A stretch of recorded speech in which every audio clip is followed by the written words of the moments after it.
कि ये नामदान जो है ये कुंजी है, चाबी है, खजाने की ताले की चाबी है। और खजाना आपके पास पड़ा है, कहीं और नहीं है, लेकिन आप दूसरी ओर ढूंढ रहे हो। गुरु महाराज ने उसके लिए सत्संग में बताया कि एक जो है व्यक्ति अपने बच्चों के लिए जो पट्टा बना दिया कि मैं मरूंगा तो मेरे मरने के बाद जो है खजाना यहाँ पर गड़ा हुआ है, और तुम्हारे संकट के समय में जब धंधे में घाटा हो जाए तुम उन खजाने को निकाल करके क्या करना, तुम उससे अपना धंधा व्यापार ठीक ठाक कर लेना। तो वो आदमी कुछ समय बाद जो है मर गया, और बच्चों के 4 बच्चे थे, चारों को जो है धंधे में आगे चल करके घाटा हुआ। उन्होंने देखा कि भाई कपाट में जो है एक कागज दस्तावेज पड़ा है अपने पिताजी का, जिसमें लिखा हुआ है कि धन कहीं पर गड़ा है। तो वो बच्चों ने लिया, उठाया और देखा, तो उसमें इस तरह से लिखा हुआ है कि कर विचार बजे 4, नैनन निरख निहार, देवालय के शिखर पर धन गड़ा है 7। उसमें इस तरह का वाक्य लिखा है। अब बच्चों ने ये किया कि फावड़ा लाए, कुदाल लाए, और क्या किया, देवालय जो बनाया था उनके पिताजी ने, उसका जो शिखर है उसको तोड़ना शुरू कर दिया कि भाई ये जो धन है सारा शिखर में गड़ा हुआ है। तोड़ दिया, पूरे मंदिर को ढहा दिया, और जो है देखता है कि यहाँ पर तो कोई खजाना है नहीं, और लगे रोने चिल्लाने की भाई पिताजी ने झूठ लिखा है, पिताजी धोखा दे करके चले गए। तो बाबा जी ने कहा कि एक महात्मा जी वहाँ से जा रहे, पूछा कि भाई क्यों रो रहे हो, क्यों चिल्ला रहे हो। तो बच्चे कहते हैं कि देखिए महात्मा जी, हमारे पिताजी ने इस तरह से लिखा हुआ है, और खजाना को हमने जब यहाँ ढूंढा तो खजाना मिला नहीं। महात्मा जी ने कहा कि लाइए दिखाइए तो से। तो महात्मा जी पढ़ते हैं कि कर विचार बजे 4, नैनन निरख निहार, देवालय के शिखर पर धन गड़ा है सार, यानी जितना भी धन है वो देवालय के शिखर पर गड़ा हुआ है। महात्मा जी ने पढ़ा और उन बच्चों को कहा कि तुमने ये क्या किया, इस मंदिर को क्यों तोड़ा। कहा कि हमको तो ऐसे ही लगा। महात्मा जी ने कहा कि मैं जा रहा हूँ तीर्थाटन के लिए, और वहाँ से लौट करके जब आऊँगा 4-6 महीने में, तो आप एक काम करो, ये मंदिर को जो है दोबारा से बना दो, और बना करके वैसे ही बना दूँ, नक्शा पड़ा होगा घर में, उसको देख करके जब मैं आऊँगा तो तुमको जो है खजाना निकाल करके दिखा दूंगा। बच्चों ने कहा कि महात्मा जी कहीं ऐसा ना हो कि जो धन हमारे पास पड़ा है वो भी चला जाए और धन वो मिले नहीं। महात्मा जी ने विश्वास दिलाया कि नहीं, मिल जाएगा, हम पर विश्वास करो। बच्चे लगे वहाँ पर मंदिर बनवाने। महात्मा जी आए, 4-6 महीने में घूम करके मंदिर बन करके तैयार। महात्मा जी आए, बच्चों ने रोका, महात्मा जी रुकिए, आपने कहा धन निकाल देंगे तो ठहरिए, निकालिए। महात्मा जी ने कहा कि अभी नहीं। कहा तो कब? कहा कि रात होने दो, सवेर होने दो, गोहर होने दो। महात्मा जी सोए, खा पी करके सवेरे जब 4 बजे उठे, सवेरे 4 बज करके उठते हैं, और मंदिर का जो गुम्बज है यानी कि जो शिखर है उसकी छाया जिस जगह पड़ रही है उस जगह जाकर के ऐसे निशान गोलाई मार दी। बच्चों का कहा कि कुदाल और फावड़ा लेकर के उस जगह खोदो तो तुमको खजाना मिल जाएगा। बच्चे दौड़े दौड़े गए, 2-4 ही वहाँ पर कुदाल मारी, उतने में खजाना निकल आया। तो है प्रेमियों, स्वामी जी महाराज ने यह कहा कि वो खजाना तुम्हारे यहाँ पर अंदर है। वो इतना चतुर है, इतना होशियार है, उसने ये तुम्हारे अंदर यहाँ गाड़ करके रखा हुआ है। तो स्वामी जी महाराज ने उसकी हमको आपको दे दी चाबी, और ये कहा कि बच्चा ये चाबी कुंजी को लेकर के जो है उस खजाने को खोल लो। और वो इतना खजाना है जिसके लिए गुरु महाराज कहते हैं, मीराबाई कहती है कि चोर न लूटे, खर्चत न फूटे, दिन दिन बड़े सवायो, पायो जी मैंने नाम रतन धन पायो। वो खजाना जब मिल जाएगा, स्वामी जी महाराज ने कहा, वो खजाना जब मिल जाता है, बड़े बड़े राजा महाराजा अपने बादशाह को, अपने राजमहल को, अपने सिंहासन को ठोकर मार के जंगल की राह पकड़ लेते हैं। स्वामी जी महाराज ने कहा कि वो खजाना तुम्हारे अंदर है और चाबी तुमको हमको मिल गई है, लेकिन हम सो रहे हैं अभी भी। स्वामी जी महाराज ने कहा कि ये नामदान ये मिलता नहीं है। नामदान जब आपको हमको मिल गया, गुरु महाराज ने कहा कि नामदान का जो कर्म करेगा उसको नामदानी समझना। ये भी बात है, जो ध्यान भजन सुमिरन करता है उसी को नामदानी कहना। गुरु महाराज ने कहा कि सत्संगी कौन है? जो सत्संग के अनुसार रहनी कहनी करे, जो आचरण करे सत्संग के अनुसार, उसको सत्संगी समझना। सत्संग की तरह आचरण नहीं, रहनी गहनी नहीं, व्यवहार नहीं, तो उसको सत्संगी मत समझना। स्वामी जी महाराज ने ये कहा कि बच्चा, एक समय पर यह हुआ, जय गुरुदेव। गुरु महाराज ने ये कहा कि जब मैं साधु वेश में था, मैं महात्मा की खोज कर रहा था, उस समय पर एक महात्मा जी का सत्संग चल रहा था। झोपड़ी बनी थी, महात्मा जी मंच लगा करके बैठे थे, मंच लगा करके बैठे हुए और सत्संग सुना रहे, कथा सुना रहे, सब सारे जो है लोग सुन रहे बैठ करके। महात्मा जी ये कह रहे हैं कि देखो इसमें भी ब्रह्म है, इसमें भी ब्रह्म है, मुझ में भी ब्रह्म है, सब में ब्रह्म है। ये महात्मा जी सुना रहे हैं। अब ऐसे सुना रहे, बाबा जी वहाँ नीचे बैठे हुए बाल्य अवस्था में हैं, और थोड़ी देर में क्या हुआ, जो है आपकी झोपड़ी में से लंबा सांप ऐसे निकल करके आगे ऐसे लंबा हो गया, लटक गया महात्मा जी के ठीक बिल्कुल सामने। अब महात्मा जी लगे जोरों से चिल्लाने, बचाओ बचाओ, मारो मारो, दौड़ो दौड़ो। और सारे प्रेमी नीचे से उठ गए, और ये कोई डंडा ढूंढे, कोई कुछ ढूंढे, और मारने के लिए दौड़ पड़ा। तो सारी अफरा तफरी वहाँ पर मची। सांप फिर वहाँ से निकल गया। फिर जैसे तैसे माहौल शांत हुआ, सारे लोग बैठे, महात्मा जी भी बैठे। बाबा जी उन महात्मा जी के पास गए। बाबा जी ने ये कहा कि महात्मा जी जरा ये बताइए कि आप कह रहे थे थोड़ी देर पहले कि इसमें भी ब्रह्म है, इसमें भी ब्रह्म है, मुझ में भी ब्रह्म है, उसमें भी, और सभी जीव जंतुओं में ब्रह्म है। तो हमको आप ये बताइए कि एक ब्रह्म दूसरे ब्रह्म को क्या काटता? जय गुरुदेव, समझ में आई बात? बाबा जी उनसे पूछ रहे हैं कि एक ब्रह्म, सांप में भी अगर ब्रह्म है, आप में भी ब्रह्म है, तो सांप का ब्रह्म आपके ब्रह्म को कैसे काटेगा? महात्मा जी की हो गई बोलती। स्वामी जी महाराज ने प्रेमी यही बात कहा कि करनी और कथनी में जब तक अंतर रहेगा तब तक तुम्हारा काम बनने वाला, वही कहो जो तुम कर सकते हो। गुरु महाराज ने यह कहा कि बच्चा, एक समय पर जो है एक माता जी अपने बच्चे से बड़ी परेशान, गुड़ खाता था दिन भर में, बच्चे को लेकर के गई महात्मा जी के पास। महात्मा जी को कहा, महात्मा जी इसको सिखा दीजिए, समझा दीजिए, ये बड़ा गुड़ खाता है, इसको बोल दीजिए आपकी बात से ये मान जाएगा। तो महात्मा जी कहते हैं कि देवी जी आप 3 दिन बाद 4 दिन बाद लेकर के इसको आना। देवी जी चली गई। अब महात्मा जी के पास चौथे दिन जब लेकर के आई तो महात्मा जी उस बच्चे को कहते हैं कि बेटा गुड़ खाना ज़्यादा अच्छी बात नहीं, वो हानिकारक है शरीर के लिए, गुड़ छोड़ दो। बच्चे ने छोड़ दिया। अब वो देवी माता जी कहती कि अरे महात्मा जी आप कैसे महात्मा हो, यही बात उस दिन भी आप बोल सकते थे, 4 दिन आपने मुझको इंतजार करवाया। बाबा जी ने कहा, बच्ची, महात्मा ये कहते कि अरे बच्ची, जिस समय तू इसको लेकर के आई थी कि गुड़ इसका छुड़वा दीजिए, उस समय मैं भी गुड़ खाता, और मैं अगर इसको बोलता तो इस पर कोई असर होने वाला नहीं था। मैंने 4 दिनों तक रियाज अभ्यास किया गुड़ छोड़ने का।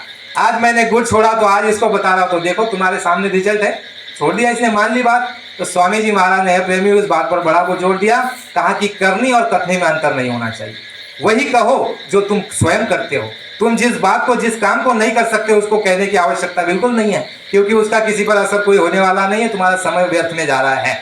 पहले उसको अपने ऊपर आजमाओ, अनुभव करो, उसके बाद तुमको कहने का अधिकार है। गुरु महाराज ने ये कहा कि तुम निंदा आलोचना करते हो संगत में सत्संगियों की, अरे तुमको आदेश दिया है अपनी कमियों को, गलतियों को निकालने का, तुमको ये आदेश दिया गया है, तुमने दूसरों का क्या ठेका लेकर के रखा? गुरु महाराज ने ये कहा कि जब तुम्हारी कमियां गलतियां दूर हो जाए उसके बाद तुमको अधिकार है कि तुम दूसरे की गलती को बता सकते हो कि देखो भाई तुम ये गलत कर रहे हो, इसका सुधार कर लो, वो भी प्रेम पूर्वक घुमा करके, सीधा मुंह पर मत कहना। गुरु महाराज ने ये कहा सीधा मुंह पर ये कहोगे तो वो नाराज हो जाएगा, क्योंकि स्वामी जी महाराज ने ये कहा कि बच्चा अगर अंधे को अंधा कहोगे तो वो नाराज हो जाएगा, लंगड़े को लंगड़ा कहोगे तो वो नाराज हो जाएगा। तुमको कहना भी सच है और ऐसा कहना है कि जिससे उसका दिल नहीं दुखे, तो उसके लिए क्या करना है? स्वामी जी महाराज ने ये घटना बताई है। उस घटना में ये कहा कि एक राजा ने जो है अपने देश में जो आदेश दिया कि भाई सारे चित्रकार ले आ जाइए और मेरा एक चित्र बनाना है, और वो चित्र ऐसा हो जिसमें कोई खामी ना हो, चित्र बहुत सुंदर बनना चाहिए जिसमें कोई कमी और गलती ना हो। और राजा थे आग के काने थे, और चित्रकार को आदेश दे रहे हैं कि मेरा चित्र बहुत बढ़िया बनना चाहिए, कोई कमी आ गई तो सीधी सूली पर चढ़ा दूंगा, और अच्छा लगेगा तो इनाम से तुमको सराबोर कर दूंगा, तुमको इनाम से मैं जो है खुश कर दूंगा, मालामाल कर दूंगा। सारे चित्रकार आए और देखा कि ये तो काना है और कह रहा है कि मेरा चित्र बनाओ, और काना चित्र बन गया तो तुरंत फांसी पर लटका देगा। तो और चित्रकार कहने लगे कि भाई हम बनाने वाले नहीं है, नहीं बनाएंगे तो भी सजा। तो एक चित्रकार निकल के आया, कहा कि राजा साहब मैं बना दूंगा तो इनको सजा नहीं मिलेगी। बोले नहीं मिलेगी, लेकिन तुम बनाओ, लेकिन कोई गलती ना हो। वो बड़ा होशियार था, विवेकी था, बड़ा चतुर था, और सबको चतुर होना चाहिए प्रेमियों। गुरु महाराज ने ये कहा है कि सैन बेन समझे नहीं, अगर कोई गलत कर रहा है तो उसको सैन में समझाओ, यानी इशारे में, इशारा किया जाता है। मान लीजिए गुरु महाराज के पास हम गए, अगर जाते ही अगर वो हमको कह देते अरे तूने चोरी की है, तूने जो है मांस खाया है, शराब पिए, तू दुष्ट है, तू पापी है, तो हम ठहरते वहाँ पर, भाग जाते ना। लेकिन गुरु महाराज ने कहा आओ कोई भी पंथी, आओ कोई भी धर्मी, सबके लिए खुला है मंदिर ये हमारा। वो महात्मा किसी से ऐतराज नहीं करते। गुरु महाराज ने कहा डॉक्टर अगर जो है मरीज की जाति पाति देखे, मरीज नाया है नहीं नाया है, मवाद निकल रहा है, अगर ये देखेगा तो वो डॉक्टर नहीं है। डॉक्टर का काम क्या है? उसकी बीमारी में उसको राहत पहुंचाना। तो यही महात्माओं का काम। चित्रकार ने कहा कि हम चित्रकारी जरूर करेंगे लेकिन इनको सजा न मिले। राजा ने कहा बिल्कुल नहीं मिलेगी। सैन बेन समझे नहीं ताको कुछ न कहो, सैन इशारे में समझाओ, थोड़ा इशारे से बढ़ करके समझाओ, फिर भी नहीं समझे तो झगड़ा मत करो, छोड़ दो उसको। महात्माओं ने कहा दे धक्का और, यानी उसको छोड़ दो, उसके पीछे भागो मत। इसी तरह से राजा ने जब आदेश दिया तो चित्रकार ने कहा हम चित्रकार जरूर बनाएंगे। राजा को कहा कि आप मंच से उतर आइए सिंहासन से और ऐसी मुद्रा में आप खड़े रहिए कि जिससे कि आप जंगल में हो और आप जो है धनुष्य बाण चला रहे हो, आप निशाना साध रहे हो, ये प्राणी को देख करके आप निशाना लगा रहे हो, इस मुद्रा में आप खड़े रहो, थोड़ी देर तक मैं आपका चित्रकार आपके चित्र में बना दूंगा। राजा नीचे उतर करके आए और उन्होंने धनुष और बाण लिया और ऐसे एक आँख का तो अंधा था ही, काना था ही, फिर ऐसे जो है देख रहा है, ऐसे देख रहा है एक आँख से, एक आँख तो बंद कर ही नहीं सकता। फिर उसी तरह से थोड़ी देर में उसने चित्रकारी कर दी और चित्रकारी करते ही सब डरे हुए कि अभी ये काना दिखाएगा तो जरूर मारा जाएगा, हमको भी मरवाएगा। और जैसे ही चित्र बना, राजा साहब चित्र तैयार है, कहा दिखाओ दिखाओ। चित्र जब देखता है राजा तो देखता है कि अरे कितना चतुर और चालाक है, और राजा उसको इनाम देता था। तो स्वामी जी महाराज ने ये कहा कि तुमको कहना सत्य है और ये सत्य का देश, ये सत्य का देश नहीं है, सत्य कहोगे दुनिया मारने दौड़ेगी। जैसे शाकाहारी प्रचार में हम आप क्या कहते हैं, जो हम कठोर शब्दों का प्रयोग करते हैं ना प्रेमी जी, ये मत कीजिए। अभी शाकाहारी प्रचार में ऐसा चल रहा है, ये हमको आदेश नहीं है। ये कुल मालिक क्या कह रहे हैं कि जाकर के बता दो कि बाबा जय गुरुदेव जी महाराज की अर्जी है, अर्जी, अपील, प्रार्थना, निवेदन आपसे किया जा रहा है। किनकी ओर से? इनकी ओर से। लेकिन कठोर शब्दों का प्रयोग आज हो रहा है, बिल्कुल गलत है, क्योंकि ऐसे शब्दों से दिल दुखता है, और दिल अगर दुखता है, कष्ट होता है, तकलीफ होता है, तो इसका दोष लगता है प्रेमियों। बड़े ही सौम्य भाव से, प्रेम से, आदर से, नम्रता से उनको बोलना है कि भाई ये गलत कर रहे हो, बाबा जी का आदेश है शाकाहारी रहने के लिए, लेकिन कठोर शब्दों का प्रयोग बिल्कुल नहीं होना चाहिए। तो स्वामी जी महाराज ने कहा कि इस तरह से तुमको हमको काम करना है। और गुरु महाराज ने जो हमारे आपके देश में हम कैसे जा सकते हैं, चाबी लेकर के चाबी लगाएंगे, खजाना खुलेगा, और प्रेम के पंख से गुरु महाराज ने ये कहा कि सर्वोपरि जो है वो प्रेम है। ये सारी जो क्रियाएं है प्रेमी, एक अंतिम आपको एक विवेक, एक सार बता देता हूँ। ये सारी जो क्रिया है, पहले महात्मा क्या करते हैं, तुम्हारे अंदर फुर्दा जगाते हैं, तुम्हारे अंदर इच्छा जगाते हैं, सत्संग सुनने की, भाव बनाने की, सारी तुम्हारे अंदर पहले मेहनत और प्रयास करते हैं और कहते हैं ये करो, इस तरह से करो, इस तरह से करो, ये करो, और उसके बाद काम होगा। फिर आप और हम खूब प्रयास करते हैं, प्रयास करने के बाद हमको आपको मालूम पड़ता है कि और काम तो हम कर जाते हैं, उनकी दया और मेहर से, उनके आशीर्वाद और उनके बल और उनके ताकत से हो जाता है काम, हमारे बल से नहीं होता। लेकिन सत्संगी साधक प्रेमी जो है 3 बातों में जरा रुकता है और थोड़ा अटकता है, 3 जगह पर, जिसके लिए ये कहा है महात्माओं ने कि पढ़ना लिखना चातुरी, ये तो काम सहज, मन रोकना, काम दहन करना, आसमान चढ़ना मुश्किल, ये 3 काम मुश्किल है प्रेमियों। ये कौन सा? मन को रोकना, और इंद्रियों का दमन, काम वासना को दमन करना, और एक मन को रोकना, और एक आसमानी रूहानी सफर करना, यानी ध्यान भजन सुमिरन में आंतरिक अनुभव होने लगे।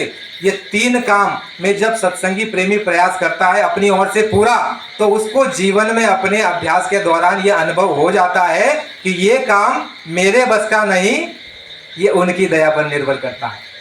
देखो, बड़े समझने की बात है। अगर सीधा सीधा तुमको गुरु महाराज दया करके दे दे तो तुम उसकी अहमियत नहीं होगी, कदर नहीं होगी, क्योंकि बिना मेहनत, बिना प्रयास, बिना भाव, बिना इच्छा के मिला है, तुम फेंक दोगे।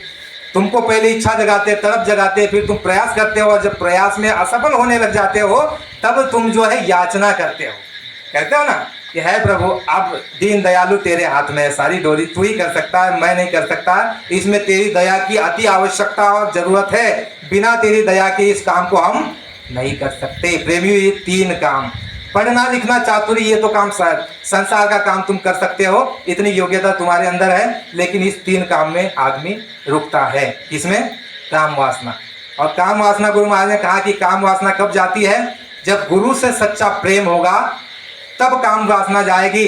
और जब तुम्हारा जो है, गुरु महाराज ने कहा कि अंतर में जब तीसरे स्थान पर पहुंचोगे तब तुम्हारी काम वासना जाएगी। जब सरोवर में स्नान कर लोगे, ऐसी परिस्थिति में काम वासना जाती है। गुरु महाराज ने कहा गुरु का प्रेम, और उसके बाद साधना में जब तुमको अनुभूति होने लग जाए, तो स्वामी जी महाराज ने ये भी कहा कि जब तुम्हारी साधना बनने लग जाएगी, उस प्रक्रिया में तुम्हारी अनंत जन्मों की जो इच्छाएं हैं वो प्रकट हो जाती है। ये बहुत बार होता है प्रेमियों, जब साधना बनने की शुरुआत होती है, गुरु तो उस तरफ से दया कर देते हैं। हम याचक भाव में कहते हैं कि गुरु महाराज साधन भजन में खूब प्रयास कर रहा हूँ, लेकिन आपकी दया के अलावा साधन भजन नहीं बन सकता। तो जब याचक बन करके हम प्रार्थना करते हैं तो उनकी दया उधर से हो जाती है, और साधन भजन में जब अनुभव होने लग जाता है तो गुरु महाराज ने कहा कि साधक को सारी इच्छाएं तब प्रकट हो जाती है अंदर। देखो, जैसे मृत्यु के समय इच्छाएं प्रकट होती है, मरने के समय और साधना बनने के समय क्योंकि आपके शरीर से जीवात्मा अलग होती है, यानी जीते जी मरने की क्रिया है।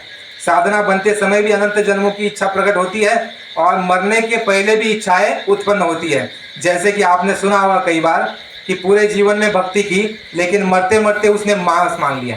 मांगते हैं ना लोग, कहते हैं इतना ज्ञानी था, इतना सज्जन था, लेकिन मरते समय इसने मांस मांग लिया।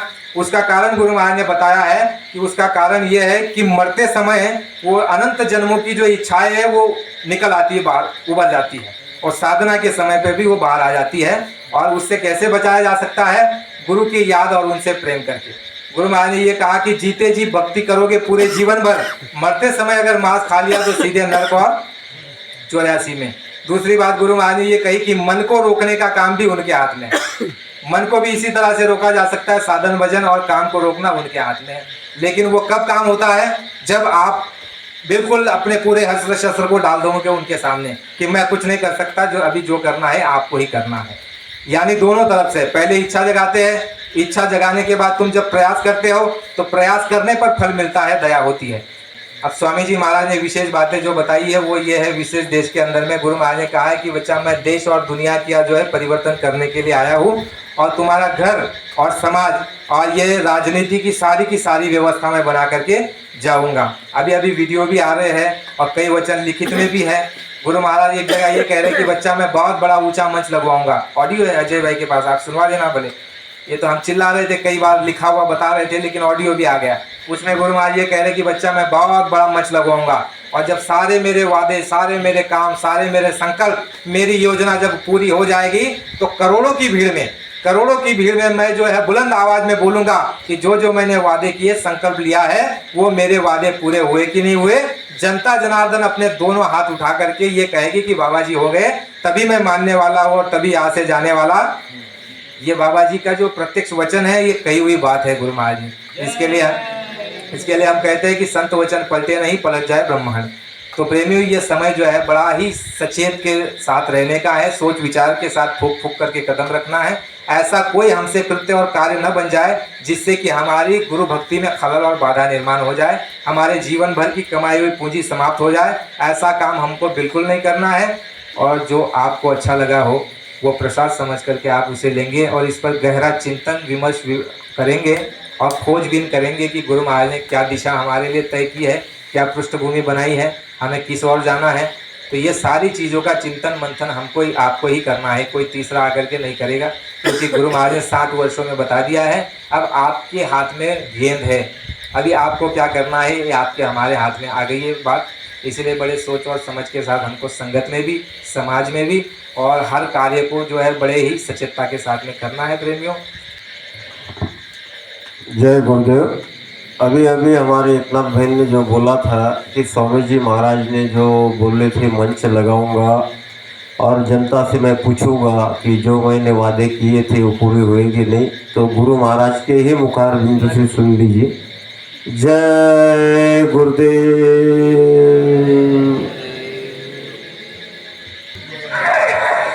आपने जो वचन दिया वो ये पूरा किया कि नहीं? जब तुम कहोगे करोड़ों की तादाद में एक पल में क्या आपने जो कहा था कर दिया, एक नए सिरे से निर्माण क्या नहीं हो सकता? मैं बताऊं क्यों भेद की बात? मेरे पास तो सब व्यवस्था है।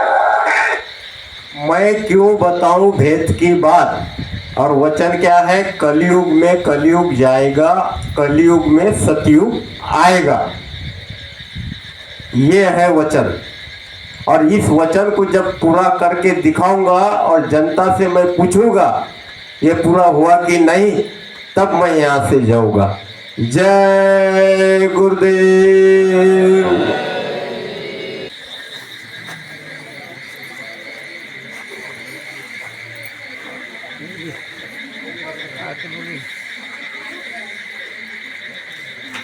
जय गुरुदेव।